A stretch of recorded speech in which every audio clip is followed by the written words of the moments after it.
sound that it makes off of his bat. Like I remember the walk-off the other day. That line drive he hit into right field, it just sounded like it was like an explosion when he hit it.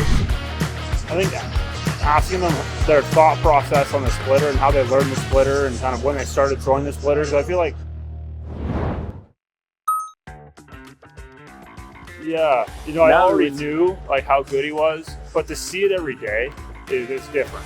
You know, I wasn't, I think, aware of how hard he hits the ball all the time. You know, even his outs are like 105 miles an hour off the bat. Just like every time he swings, it's 100 plus, it seems like, off the bat. And just the sound that it makes off of his bat. Like I remember the walk-off the other day. That line drive he hit into right field, it just sounded like it was like an explosion when he hit it. It's really special to be able to watch that kind of talent. It's been a lot of fun. Yeah, that's true. I didn't really think about that, but it is louder here for sure. A lot more fans. I think just like it just makes it more fun. You know, when he hits the ball so hard, he hits the home run, the stadium goes nuts. I mean, it's just such a cool thing to be a part of and be able to witness. Yeah.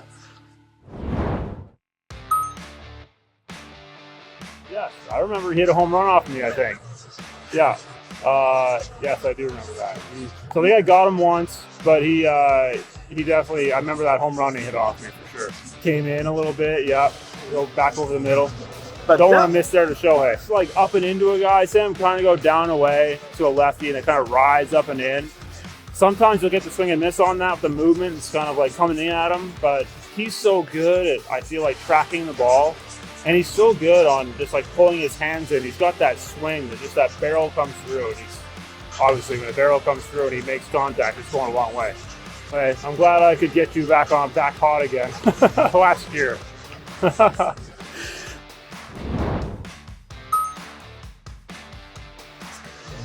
Oh man. Any of the Japanese players?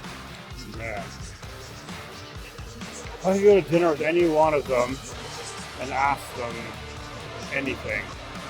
Let's see.